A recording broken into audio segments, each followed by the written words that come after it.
ìṣẹ́pẹ́ wẹ́rẹ́wẹ́rẹ́ báyìí ṣe bóun ní í ṣe awo wọn lójú omi ìtìbàǹbà ní í ṣàwo wọn lálẹ́ odò ìràwé lẹ́bẹ̀lẹ́bẹ́ ní ṣàwé àjàrà ojú omi mọ̀páṣẹ àwọ̀ báyìí náà ní tàwọn ọ̀mùlẹ̀ adúpẹ́ lọ́wọ́ ọlọ́run fún ti ọjọ́ tòní ọba mi lánàá ọba mi lónìí ọba tó dọ́là ẹlẹ́bí ẹni tẹ́ni ọba tí ń wẹ̀rí ọmọ wọn dákẹ́dákẹ́ gbùgbà tí ń gbà láì lára ọba tí ń gbani lọ́jọ́ ibi ọ̀kan ṣoṣo àràbà tí ń gbó kìjikìji ọ̀dàndá tó dá gbogbo ayé òun náà ni ọlọ́rọ̀ tí ń fọlá aṣọlá fún ni kábíyèsí ọlọ́rọ̀ tí ń sọ̀rọ̀ dọ̀rọ̀ fáwọn sọ̀rọ̀sọ̀rọ̀ adúpẹ́ lọ́wọ́ ọlọ́run fún ọjọ́ tòní ìwò yìí ìjẹjọ là ń sọ fún yín pé a tún fi ire àti ayọ̀ pàdé lórí àkọ́tún ètò yín ètò wa nínú ayé fún ti ọ̀sẹ̀ tá a wà yìí adúpẹ́ pé ọlọ́run ọba mi mà ṣe bẹ́ẹ̀ o adúpẹ́ pé òkun kábíyèsí rẹ̀ Elédùmarè o torí ẹni tó bá mọ̀ nínú rò yóò mọ̀ bọ́n ṣe ń dúpẹ́ o tẹ́ ẹ bá wò wájú tẹ́ ẹ wò ẹ̀yìn tẹ́ ẹ wọ̀ tún tẹ́ ẹ tún wò sí ẹ mọ̀ pé oríṣiríṣi nǹkan ló ti ṣẹlẹ̀ ọ̀pọ̀ òjò ló ti rọ̀ tílẹ̀ ti fàmù o ọlọ́run ọba mi ni ò jẹ́ kí abọ́wọ́ lọ́wọ́ adúpẹ́ lọ́wọ́ ọlọ́run fún tọ́jọ́ tòní bóò la ṣe fẹ́ ṣe ń bò là ń lọ ibo la fẹ́ yà sí kí làwọn nǹkan tá a fẹ́ máa fi ọ̀rọ̀ jomi tó rọrọ̀ kí la fẹ́ máa ṣe ìtàkùrọ̀sọ lórí lọ́jọ́ tòní ẹ mọ̀ pé lórí ètò yín ètò wa nínú ayé náà láwà níkànnì amóhùnmáwòrán Wisdom Yard náà ni pẹ̀lú ọmọ yín olólùfẹ́ yín Ọ̀pẹ́yẹmí Oyinwọlá ọmọ wọn ń wò mọ̀rẹ́ alágbàdo òde ọmọ àtàpẹ́tẹ́ ẹnu omi bóò lójú ọjọ́ ṣe rí lọ́dọ̀ tí ń bẹ̀ ọ̀dẹ̀ ò dàbí ṣàlàáfíà mo bá yín o àdúpẹ́ ẹ wá nǹkan fìdílé o tàbí kẹ́ ẹ fìdílé nǹkan kájújọ jẹ̀gbádùn tó wà nínú ètò tòní torí báyìí kọ́ wọn nírú àkókò yìí ò dáa kéèyàn ti ẹ̀sùn rárá orun ò dá o nírú àkókò yìí ẹ farabalẹ̀ ẹ fàkùrẹ̀ tẹ̀dí ọpẹ́ pàtàkì lọ́wọ́ iléeṣẹ́ tó ṣe agbátẹrù ètò yìí iléeṣẹ́ tó ń ṣe nàpa àwọn náà ni wọ́n ṣe agbátẹrù ètò yìí àwọn jẹ́ ẹ̀mọ̀ àríwá wò bí ìran gbogbo ìgbà tó jẹ́ pé ẹ̀fín ń gbádùn wa bí òyìnbó ṣe ń gbádùn búrẹ́dì àti tíì kódà àwọn nǹkan àti mọ̀ ní bí wọ́n ṣe ń gbádùn sìgá bẹ́ẹ̀ ni àdúpẹ́ tí àwọn bàbá tiwa náà sì ń gbádùn ẹ̀kọ́ yangan gbígbóná àwọn nǹkan bẹ̀ tó yẹ pé àwọn tiẹ̀ nífẹ̀ẹ́ bẹ́ẹ̀ bá jẹ̀kọ́ yangan tán ẹ̀ bá mú tán ní òwúrọ̀ bó ṣe gbóná kẹwàá fi àmàlà gbóná lé bẹ́ẹ̀ bá sì kọ́kọ́ jẹ àmàlà gbóná náà ẹ̀fẹ̀kọ́ yangan lé báwọn ṣe fẹ́ràn tiẹ̀ lọ́dọ̀ tí wọ́n ń bẹ̀ wọn ọlọ́run ọba àbí ó ṣàánú fún wa ibo ni a fẹ́ yà sí lọ́jọ́ tòní ibo lẹ́yìn a fẹ́ lọ kí ni àwọn kan tá a fẹ́ mọ fi ọ̀rọ̀ jomi tó rọrọ̀ lé lórí yorùbá ní ohun tó bá jẹun náà láfi wé wọn èpo ìpàtẹ ẹ̀ríhùn òun ló jẹ ọ̀pọ̀ tí ẹ̀ lérí orí aláàmù tẹ ẹ̀ríhùn ló sì jọ orí alábàáhùn o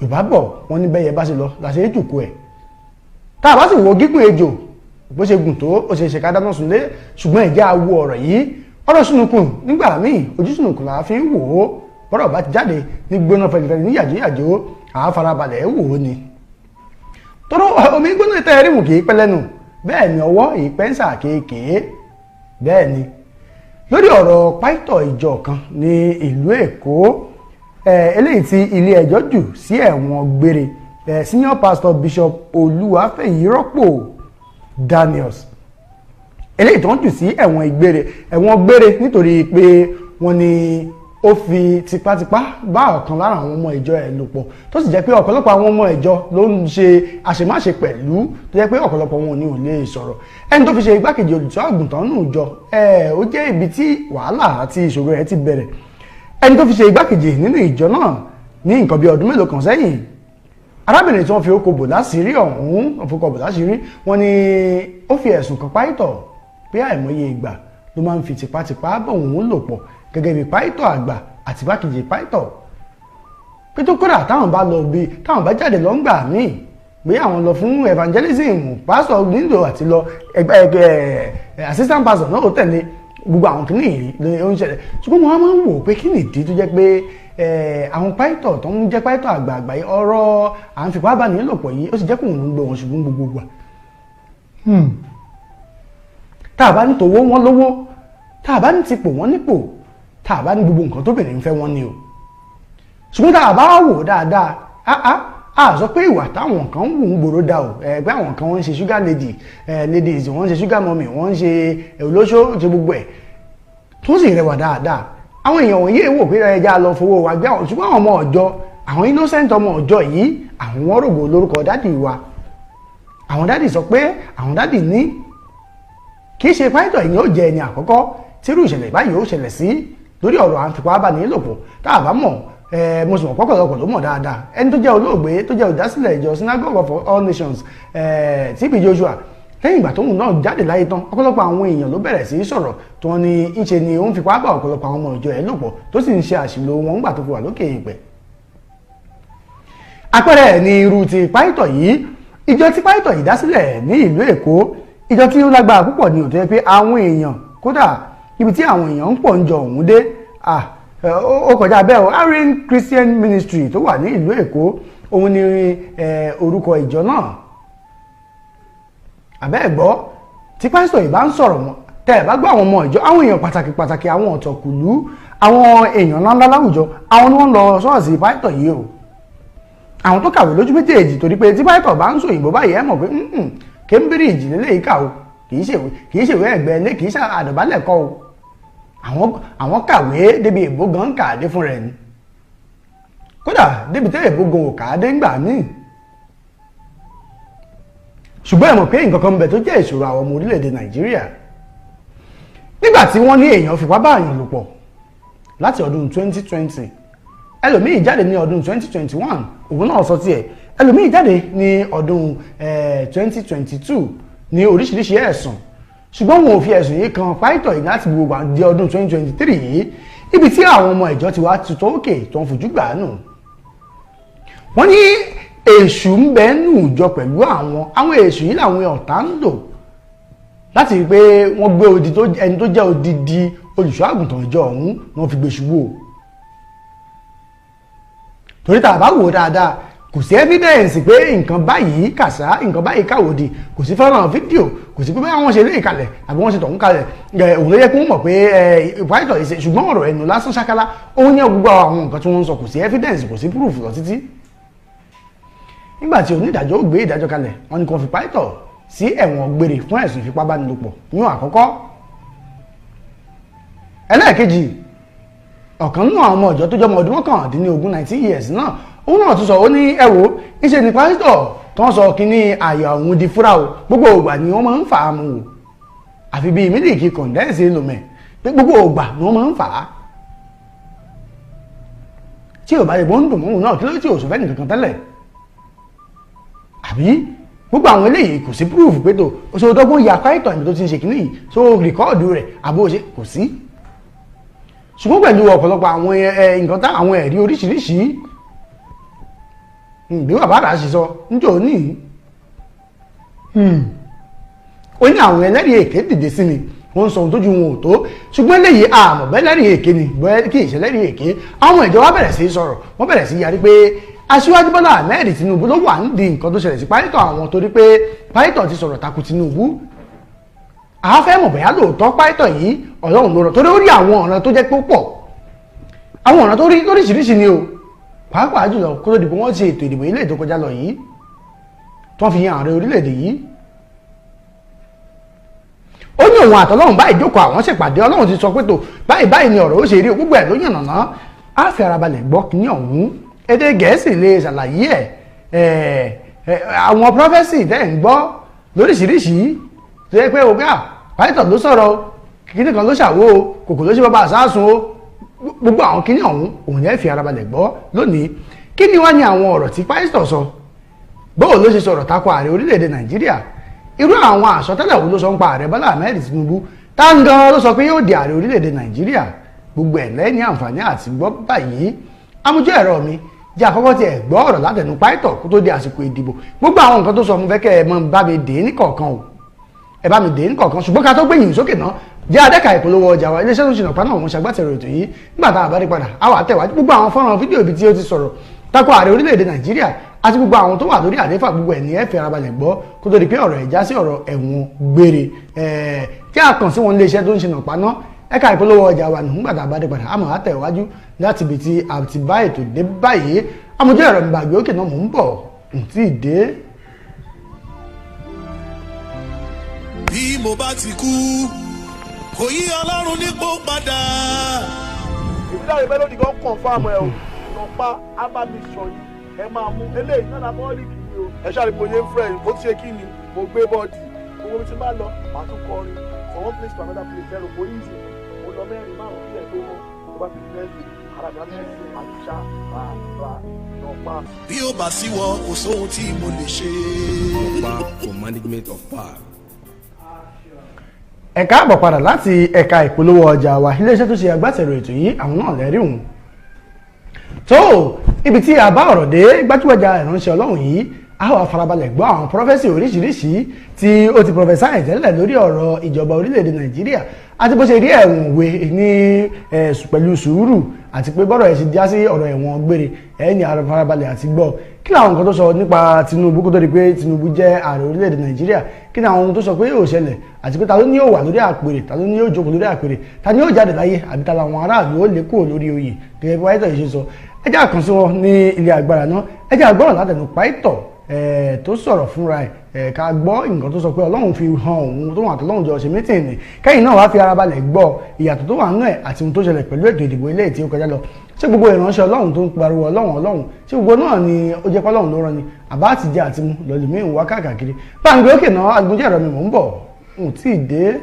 Many things I've said over the years, you begin to understand them by these things I say. About 2 years ago, remember I told you that the second shall become the first. Do you remember? And by that I refer to the highest apex seat of power in Nigeria. And I didn't tell you that it's going to be 5 years time or in another government. I said in this government. That was all the Lord told me, and that was all I said. Today's date is what? Shout it. 19th of 2023. All right. If you ask me a straight question on the road and just say, Afi, who will be the next president of Nigeria after Buhari? My answer will shock you, but you will understand later, because the ways of the prophet is from the ways of man. If you ask me on the road, just walking on the road, and you did not ask me to explain anything, I say, sir, after Buhari, who is the next president of Nigeria? Do you know the name? I'll tell you. Yemi Osinbajo. I told you, I said my words will shock you. I know you are confused already. Believe me, it's my office. I say it again. Hear me carefully. If you ask me on the street, except there's always the will of man. But now, hear me carefully. Not the will of the people now. The will of the people has been sealed, as in looking into the sky. But if you ask me, I say, after Buhari, who is the next president who will sit on the seat called the throne of Nigerian Asura? I will tell you the name is Yemi Osinbajo, except when the man says no. But mark my word, it will be offered. The presidential election will be peaceful. Don't be afraid. There will not be killings. Go out and vote. However, so because there is no money to buy vote, he will lose in the polls. But already there is a partnership with a man in the system that will cause the vote to be rigged. So suddenly I saw the numbers dropping, and I saw INEC announcing BAT as a winner. However, follow me.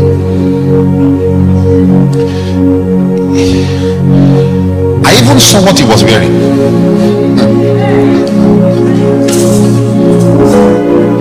He was announced winner, and you will see a video where we do like this. The video will trend.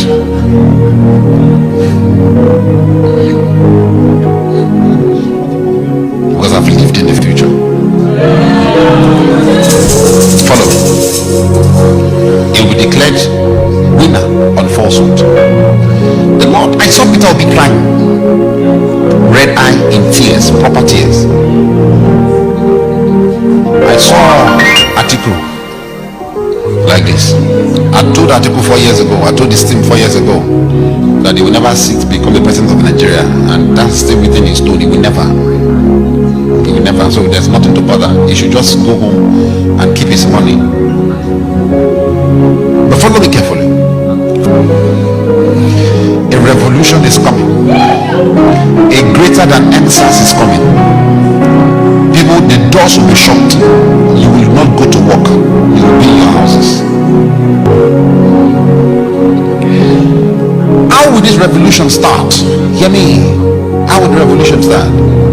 Somehow the information will spill out that the election was rigged. Then the youth will get to the street. It won't just be Lagos.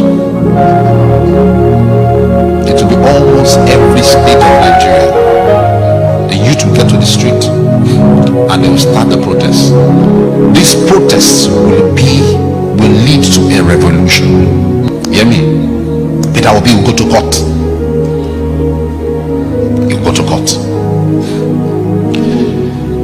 And the day for swearing him, Tinubu will come. I saw white, I saw green. About to be sworn in that day. And everybody that I said is the next president will be rejoicing. We say, yes, I told you. Prophet that don't see far, I tell you, didn't I tell you Tinubu is the next president? And while at that event, it looks like a very open ground, like a stadium-like center. You know, I'm telling you what will happen. So, while at that event, military men will come in and they will arrest Tinubu.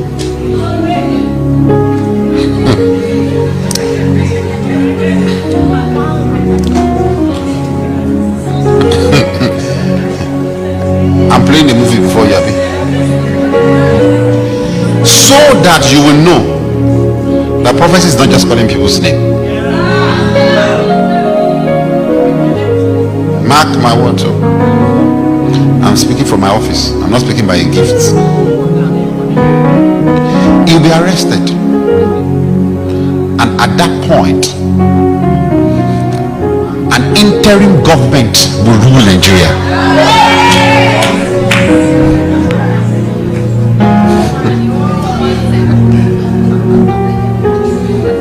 The interim government that will rule Nigeria will not be military. It's not a coup. The military will partner with the interim government and they will ask who should be put on the throne. Buhari will say, I'm done.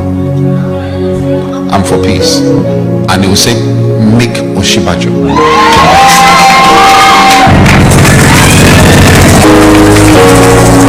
Now, for fear of previous relationship of Oshibajo with Bat, Oshibajo might say, I don't want. If he says so, they will look for another. That's the only condition. But what I saw, but that Oshibajo accepted and he became a president. But that side has a question mark, a condition to it. Are you loving the movie?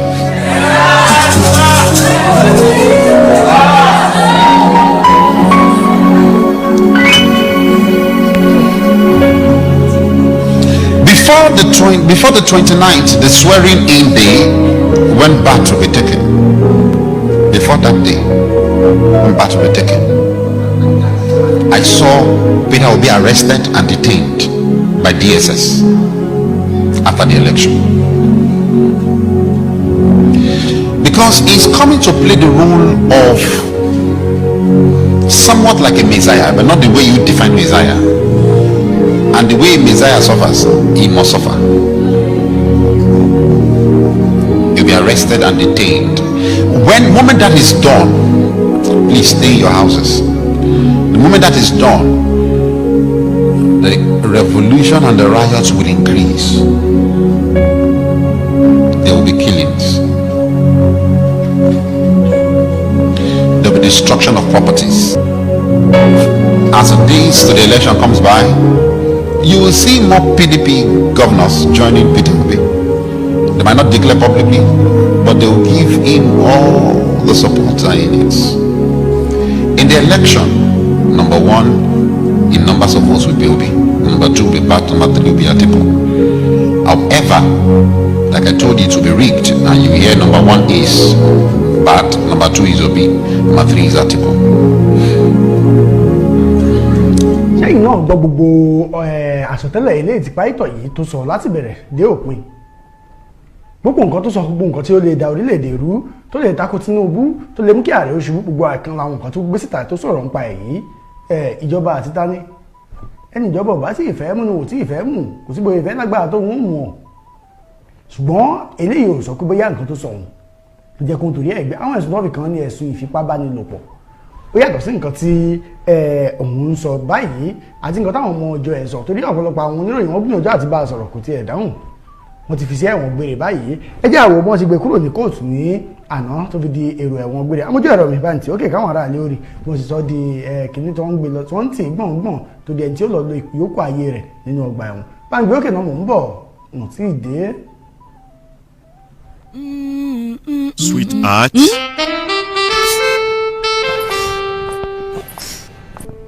I can't afford to be late for this meeting. Give me the same excuse every day. I always tell you the truth every.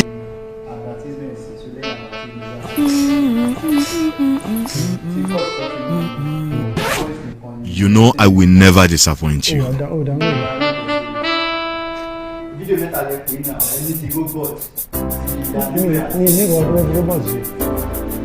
Everyone needs a hero like Nokpa. After Nokpa, It is always Napa. Nokpa for management of power. tó pàìtọ̀ mú di èèyàn tí wọ́n ń tì gbọ̀ngbọ̀n láti ilé ẹjọ́ kódà àwọn oníròyìn kan tó di pé wọn ò tiẹ̀ rí ààyè ya fídíò rẹ̀ dáadáa kan lè gbé sórí ayélujára fún gbogbo èèyàn láti rí nílùú Àbújá nǹkan kan tún ṣẹlẹ̀ ńbẹ̀ o amójú ẹ̀rọ mi máa gbọ́ mi báwọn nǹkan kan tún ṣẹlẹ̀ ńbẹ̀ wọ́n ti lọ kó àwọn nǹkan wọlé ní àwọn rọ́bọ̀tì tí ó mọ̀ darí ọkọ̀ mọ̀ pé ṣé àwọn ọlọ́pàá ti ń darí ọkọ̀ ṣé wọn wà ní ṣiṣẹ́ mọ́ ní báyìí àbíbò kọ́lọ́hún mọ̀ ṣàánú fún wa wọ́n ti lọ kó àwọn rọ́bọ̀tì ọ̀hún wọlé mo ti ń sọ̀rọ̀ ìyá amójú ẹ̀rọ máa fi rọ́bọ̀tì tí wọ́n gbé wọlé hàn jẹ́ ká wo lójú amóhùnmáwòrán wa kẹrí ibi tí rọ́bọ̀tì ti ń darí ọkọ̀ nílùú Àbújá ní àwọn apá kan nílùú Àbújá bá ń fi hàn báwọn káwọn èèyàn máa rí báwọn mo ti ń sọ̀rọ̀ ń pa èyí lọ yìí omi ìtọ́jáde rẹ̀ lẹ́yìn ìdúró bọ̀ tí ó ti bá àwọn ọ̀tá gbáńlẹ̀ wọ́n ní sẹ́yìn lè rí ẹ̀ka ló yan fún yàtọ̀ ọdún ni o ṣe ẹ̀ẹ́dì bẹ́ẹ̀ nípa ẹ̀kẹ́ ìyáníwẹ̀ báyìí tẹ̀ bá rí rọ́bọ̀tì ń tán àwọn kan wà tó yẹ pé ìpínlẹ̀ àfọ́ọ̀dù náà ṣe fún ìyáníwẹ̀ nígbà tá a bá wo ti rọ́bọ̀tì àwọn náà farabalẹ̀ gbọ́ nǹkan tí bí ọ̀rọ̀ ìyáníwẹ̀ náà ṣe rí kí ni nǹkan tí ìpínlẹ̀ àfọ́ọ̀dù ṣe fún ìyáníwẹ̀ gbogbo ẹ̀ náà ọ̀pọ̀lọpọ̀ àwọn ọmọ òde òní wọn òkúta tún ní ìyáníwẹ̀ gbajúgbajà òṣèré ni tó jẹ́ pé wọ́n ń ṣe arúgbó nínú àwọn fíìmù láyé ìgbà kan dáadáa tó jẹ́ pé òun ló sì mọ̀ ọ́ ṣe dáadáa jù láàrin àwọn arúgbó ńgbà náà ó ti wá di àgbà àjọ orí ti dàgbà báyìí tí ó sì sí rẹpẹtẹ jẹ́ àwọn nǹkan tí ìpínlẹ̀ àfọ́ọ̀dù ṣe kó tó di pé a máa dágbére ní orí ètò amójú ẹ̀rọ mi bá ń tí ó kẹ̀ náà mò ń bọ̀ tí ì dé. Ọ̀yá bá ń gbàgbẹ́ báyìí. Ọwọ́ máa fún mi kankan. Mo mọ Àwọn ẹlẹ́fẹ̀ẹ́ pa mí. Lọ́pẹ́. Kí sáàtì ọ̀dọ̀ mi pé kò sí náà lórí iṣẹ́ àti ìṣẹ́ ìṣáájú. Ẹ mọ̀ kan tó ṣẹlẹ̀ báyìí next week àwọn kan ti pè yín wọ́n pè mí wọ́n fẹ́ pè yín síṣẹ́ ìkan wà ní Ìbàdàn ìkan ìkejì mi tí mọ location wọn so mo ní pé n sọ fún yín bó bá ṣe wù kó jẹ́ èmi máa gbé yín débẹ̀ lọ máa gbé yín débẹ̀ gbé yín débẹ̀ títí tọ́lọ́run fi sọ̀kọ̀ láìpẹ́ láì jìnnà ọkọ̀ àwọn àmín. nígbà tí mo post ẹ̀ ní àná èèyàn kan kọ́kọ́ send message sí mi ẹ má ti reply nǹkan bẹ́ẹ̀ bẹ́ẹ̀ ìpàdé ẹ̀ lásán ni. ṣẹ́rí ẹni ẹ máa ní my livelihood lórúkọ ẹ̀ lórí Instagram my livelihood tó máa ta chain kan ó ní kí n fún 1 million straight. ó ní kí n fún 1 million. 1 million naira. àwọn kan náà sáré tó ti dìde kó bá 1.2 million lélẹ̀ báyìí lórí eré tó sì máa pọ̀ jù bẹ́ẹ̀ lọ tó dá mi lójú ẹgbà ẹ̀yin lẹ́nu ìsan yìí kó má dàbí rọ́ kó má má dàbí rọ́ owó yìí kákò ń lẹ̀ kó sì kú mẹ́wàá sì máa ṣẹlẹ̀ jù báyìí lọ. Wọ́n ní mẹ́wàá sì máa ṣẹlẹ̀ yàrá ìbára ọlọ́run. ẹ wo ẹ̀yin èèyàn wa gẹ́gẹ́ mo sọ ẹ gbìyànjú kẹ́ máa pè wọ́n síṣẹ́ pride wọn ni joy wọn ni. nígbà tí mo bá wọn sọ̀rọ̀ ń jẹta wọ́n sọ pé ibi táwọn ti ń wá jìnnà ẹ mú síbàdàn padà ẹ mú.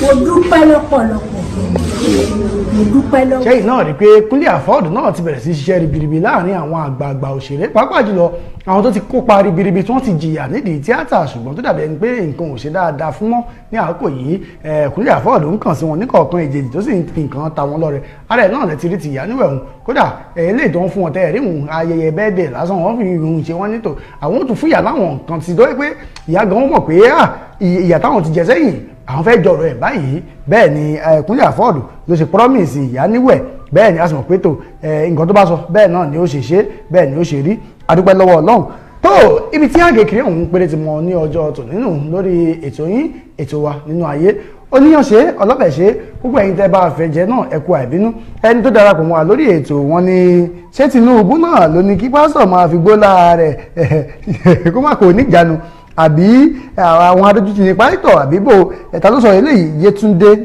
Adéǹlé àwọn ni wọ́n sọ eléyìí wọ́n ní ṣé Tinubu ló ní pásítọ̀ mọ̀ ṣe ilé ìwà tó wù gbogbo ya Tinubu ò tiẹ̀ rí ti ẹ̀rù ṣùgbọ́n ariwo táwọn ọmọ ọ̀jọ̀ ń pa báyìí ni pé ẹ̀tọ́rí kó sọ̀rọ̀ tako Tinubu gbogbo ọ̀rọ̀ tó sì sọ náà àkúrẹ́ lè tó wá sí ìmúṣẹ nínú gbogbo ẹ̀ àbẹ́ẹ̀rí kẹ́yìn ọmọ ọ̀jọ̀ náà kẹ́ ẹ̀ ṣera yín létí inú kẹ́ ẹ̀ sì gbára yín gbólóhùn ọ̀rọ̀ ẹ̀sùn kẹ́ ẹ̀ takaka kẹ́ ẹ̀ sùn méje tọmọkùnrin sùn kẹ́ ẹ̀ mọ eléyìí tí odó tẹ́ tọ̀nà lásì lórí ọ̀rọ̀ àwọn ayédèrú páìtọ̀ tí wọ́n fi gbogbo ojoojúmọ́ bá àwọn èèyàn lójú jẹ́ ní pé àwa ń ṣèdájọ́ lọ́wọ́ ara wa o ṣùgbọ́n gẹ́gẹ́ bí nǹkan tí ìjọba fi léde òun làwa ń tẹ̀lé pé arákùnrin yìí òun fipá bá ọ̀pọ̀lọpọ̀ àwọn ọmọ ìjọ ẹ̀ lò pọ̀ tó dórí igbákejì páìtọ̀ ìjọ náà tó sì jẹ́ tóun jọmọ obìnrin ọmọ ọdún mẹ́rìnlélógún àtọmọ ọdún mọ́kàndínlógún 19 years míì náà tóun náà jẹ́ ọmọ ìjọ òun ẹ̀rí pé nǹkan lè pọ̀ Ọlọ́run ó ṣàánú fún wa ibi tí àgbègbè tìmọ̀ náà ó ní ọ̀sẹ̀ ọlọ́bẹ̀ sí gbogbo ẹni tó bá fẹ́ jẹ́ ẹ̀kú àìbínú Ọpẹ́yẹmí Òyìnbó lọ́nà ló dágbére lórí ètò lónìí pé ó dọjọ́ mẹ́jọ ká tó máa pàdé o